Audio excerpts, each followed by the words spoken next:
Hello, and welcome to Scan Today's Let's Talk AI podcast, where you can hear from AI researchers about what's actually going on with AI and what is just clickbait headlines. This is our latest Last Week in AI episode, in which you can get a quick digest of last week's AI news, as well as a bit of discussion between two AI researchers as to what we think about these news. To start things off, we'll hand it off to Daniel Bashir to summarize what happened in AI last week. We'll be back in just a few minutes to dive deeper into the stories and give our takes. Hello, this is Daniel Bashir here with our weekly news summary. This week, we'll look at two stories on facial recognition and aspects of research in the corporate world at Google. In yet another case stoking controversy over the technology, a New Jersey man spent more than a week in jail after being detained by police on charges of shoplifting, assault, and drug possession related to a January 2019 incident in the Hampton Inn Hotel in Woodbridge, New Jersey. That same month, police submitted a picture from the suspect for facial recognition analysis and found a high-profile comparison to 33-year-old Najir Parks. The police sought an arrest warrant, and while Mr. Parks had previously served time for other convictions, he had never been to Woodbridge and could not have been involved in the incident. Mr. Parks is now suing local authorities for his arrest. Not too far away, New York has been taking steps against facial recognition. Governor Andrew Cuomo signed legislation on Tuesday pausing the use of facial recognition technology at K-12 schools in the state for 2 years. The moratorium follows an attempt by Lockport City School District to install facial recognition-equipped cameras at its schools. Debate will continue on facial recognition as the New York State Legislature will pass a bill next session to study facial recognition technologies and related concerns. Next up, Google's London-based research lab DeepMind recently made news for its protein-folding AI algorithm AlphaFold. But despite its numerous accomplishments using reinforcement learning, the AI lab has been costing Alphabet hundreds of millions of dollars in losses each year. While companies like Amazon are happy to sustain losses in order to gain market share and eventually become profitable, DeepMind is different in that it is a research lab that has been repurposed into a semi-commercial outfit to survive. While Alphabet might be happy burning its money on DeepMind for now, there's no guarantee that will last forever. Finally, the recent incident involving the firing of Timnit Gebru brought attention to Google's control over research done by its scientists. It has been found that this year, Google tightened control over its scientists' papers by launching a sensitive topics review, and in multiple cases, asked authors to avoid casting its technology in a negative light. In one example, a Google paper on recommendation AI raised concerns that the technology that personalizes YouTube content feeds can promote disinformation and discriminatory results. The final publication instead says that the systems can promote accurate information, fairness, and diversity of content. The published version also omitted credit to Google researchers. Google's new review procedure asks researchers to consult with legal, policy, and public relations teams before pursuing topics such as those Gebru researched, like face and sentiment analysis. That's all for this week's news roundup. Stay tuned for a more in-depth discussion of recent events. Thanks, Daniel, and welcome back, listeners. Now that you've had the summary of last week's news, feel free to stick around for a more laid-back discussion about this news by two AI researchers. I am Andrei Krenkov, a third-year PhD student at the Stanford Vision and Learning Lab. My research focuses mostly on learning algorithms for robotic manipulation. And with me is my co-host. I'm Sharon, a fourth-year PhD student in the machine learning group, working with Andrew Ng. I do research on generative models, improving generalization of neural networks, and applying machine learning to tackling the climate crisis, as well as to medicine. Happy New Year, Sharon. We took a break for a couple of weeks. There weren't too many stories to discuss. Okay. But now we're back and back to discussing various problems with AI and kind of the usual things seem to be what what we'll discuss this week, starting off with this article from Reuters titled "Google Told Its Scientists to Strike a Positive Tone in AI Research," documents show. So following up on all the controversy you had last year with Timnit Gebru, here is a pretty kind of weird idea of Google telling and a sort of tone policing research that researchers within the company are doing, which at least in academia usually isn't what you want. You want to, get new information. You want to have new results to showcase. It's not about kind of being positive about AI necessarily. So not very surprising, maybe surprising that these documents show specifically how it happened. What do you make of these news, Sharon? Well, I think it basically officially puts Google and potentially other companies as their AI team is their marketing team, right? So I think it officially puts them in that bucket, which, for better or for worse, might deter a lot of people, but also maybe as a splash of cold water and being like, this is what it is in industry. You don't get the same academic freedom as you do at various universities. What are your thoughts here?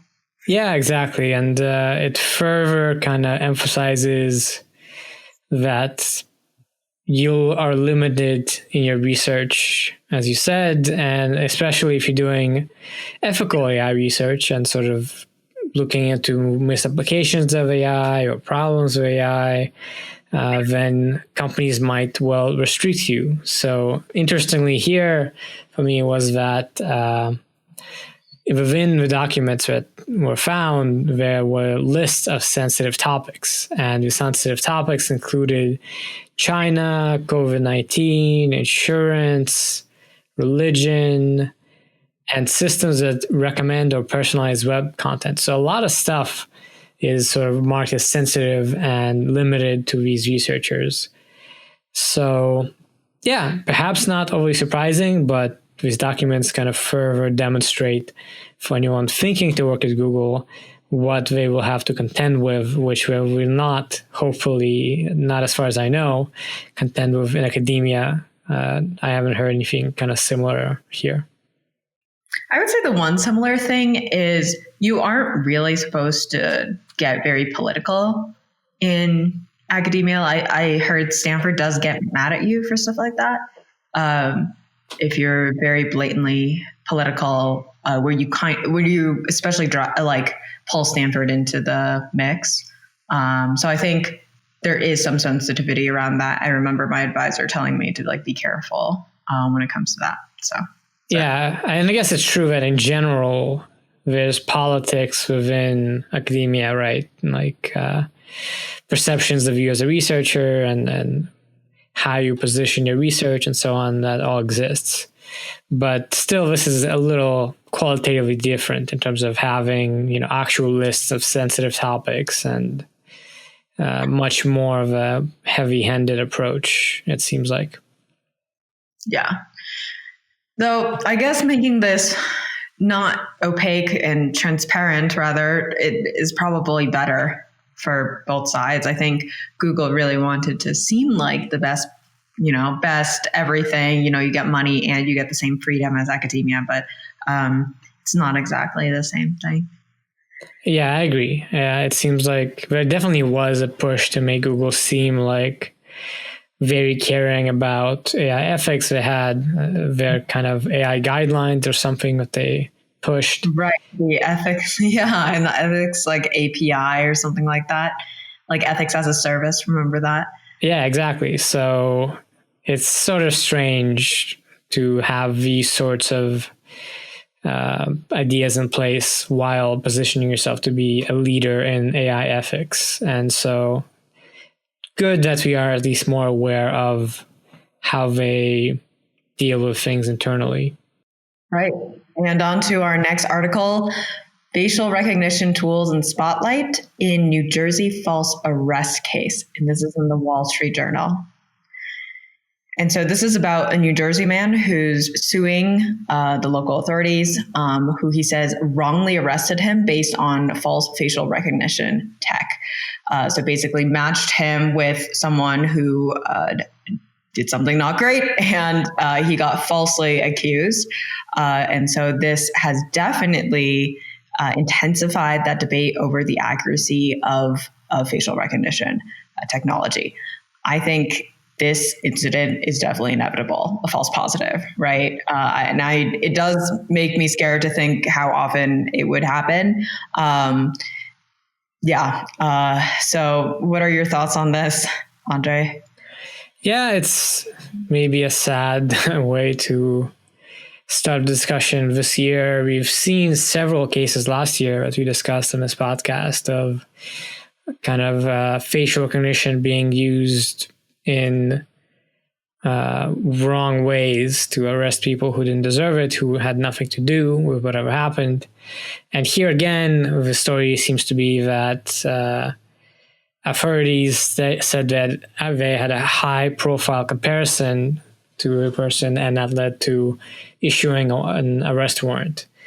And so again, it looks like there's just not too much transparency, accountability, not much ability to really say if police are using facial recognition correctly, or if they're able to just kind of run it through and get a warrant for anyone, even if it's completely inaccurate and not reliable. So unfortunate, and as you've said, certainly not the first time we've seen this, definitely not the last time we see this.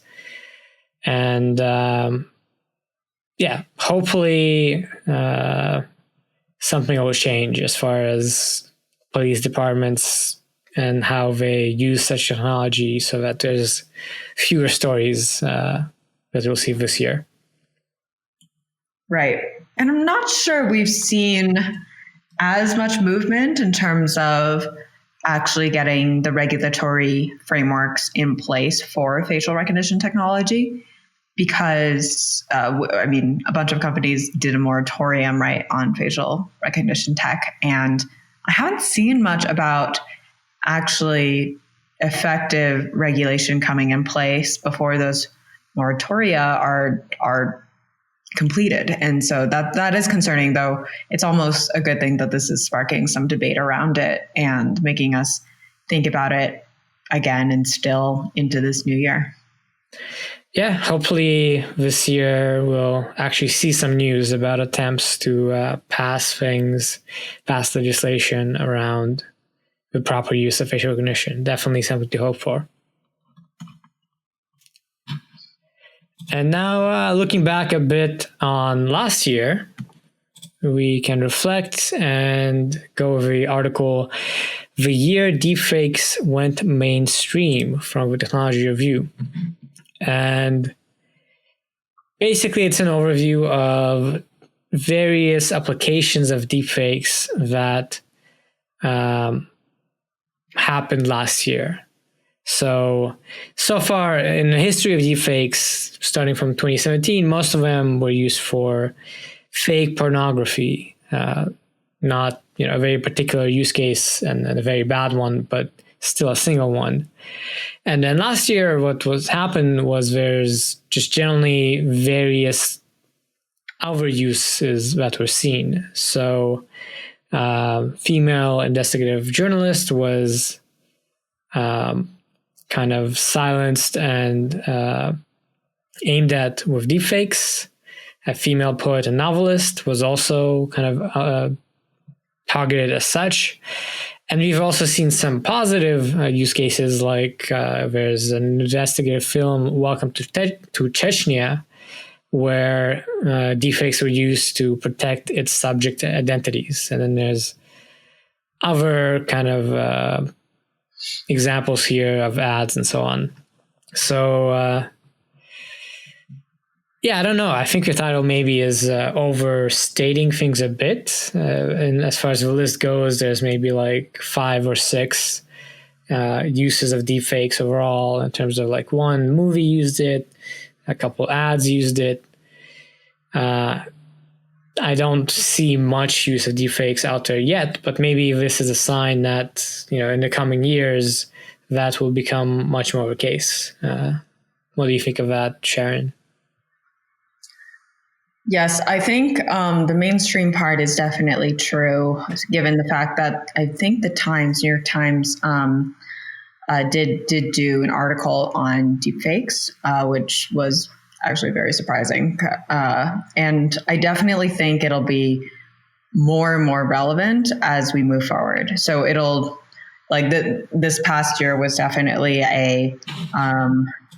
the first kind of burgeoning of this technology. But yeah, I was actually surprised at how little there was on the political front that I had seen. Perhaps there was more, but stuff on the political front didn't look as realistic, or they looked very intentionally doctored, and they indicated that as such. So I was surprised that didn't happen as much, maybe because I don't know, both parties thought that would be stepping over some line. I don't know. But yeah, I think we'll see more of it in coming months, years. Yeah, I guess we had an overview that I kind of helped edit over Sky Today, titled "The State of Deepfakes in 2020." And one of the things he pointed out was, there were no actual uses of deepfakes in the US presidential election, which is maybe the highest stakes election, where you would imagine, people would do all sorts of dirty tricks. So maybe a good thing that ultimately this sort of thing that people are afraid of hasn't come to pass yet. Then again, maybe it's still to come. So let's hope that we'll see more positive cases of it being used for entertainment and not, false information and so on. But interesting to look back over the last year and how it has been used. Well, on to our next article on a more positive note. 13 acquisitions highlight big tech's AI talent grab in 2020 by VentureBeat. And this is also with another article titled "AI Startups Raised $9.9 billion in second half of 2020, a 15% jump." And so definitely not as, maybe the pandemic actually had a somewhat positive influence on burgeoning companies, entrepreneurs in the AI space, because more went digital. So essentially, the article covers a bunch of large tech companies, including Amazon, Apple, Facebook, and of course Google, buying various AI startups. And I think one of the biggest and most surprising ones to me was Amazon buying Zoox for around $1.2 billion. Zoox is a self-driving car company, and so I thought it was interesting that Amazon might be looking into that space, or at least acquiring the people there as competent engineers for some kind of autonomy work on Amazon Robotics. Yeah, I was also, that was in particular an acquisition that is interesting to me, because Zoox is very ambitious and Amazon is already in many markets. So if Amazon also goes into the self-driving car business, they might, take over everything. And I found also the information here about how much money was raised to be interesting. So AI startups raised less early in the year. So when the COVID-19 crisis happened, it triggered a sharp fall in funding activity, with AI startups raising $7.7 billion between January and June, a 30-year drop from 2019. So overall, things started off being pretty bad. But then by the end of the year, in the second half of 2020, as is noted, they raised $9.9 billion, which is 15% more. So it sort of looks like maybe investors got a bit scared when COVID-19 hit, and then the benefits of AI and the usefulness of this technology especially amid, the COVID days when everything is virtual, was highlighted, and there was more money for such companies. Although it's kind of hard to say, but still, it's good to see that we are not yet in an AI winter. People are still doing startups. There's still money and all that. That's true. I do feel like the pandemic has been a very digital time. And as a result, it makes sense that these companies are benefiting, I suppose. I think anything that is not digital has been suffering a lot, in particular the restaurant business and hospitality in general, travel. But I think a lot of things that are very software based, there are just so many more people online or spending more and more time online on a lot of these platforms. So I think it kind of makes sense. Yeah. I will say that none of these strike me as, maybe Facebook's acquisition does, but all of these strike me as more acqui-hires than anything. So it's not like it's still like some huge, crazy breakthroughs. Yeah, I would say most of these acquisitions that are highlighted are maybe a little boring in a way. There was some on, CRM, customer relationship management. There was a bit on... Is that boring? Okay. a bit on voice assistants. So maybe nothing too radical yet, but maybe we are at a stage with AI where it's still maturing, and people are still building out kind of the main applications, and we are just getting to a point where some technologies are maturing and being productized fully, and then no doubt as we keep getting new results and new techniques in the academia side, hopefully those translate to more new startups in 2021, 2022, and so on. And with that, thank you so much for listening to this week's episode of Skynet Today's Let's Talk AI podcast. You can find the articles we discussed here today and subscribe to our weekly newsletter with similar ones at skynettoday.com. Subscribe to us wherever you get your podcasts, and don't forget to leave us a rating if you like the show, please. Be sure to tune in next week. Yep, be sure to tune in next week.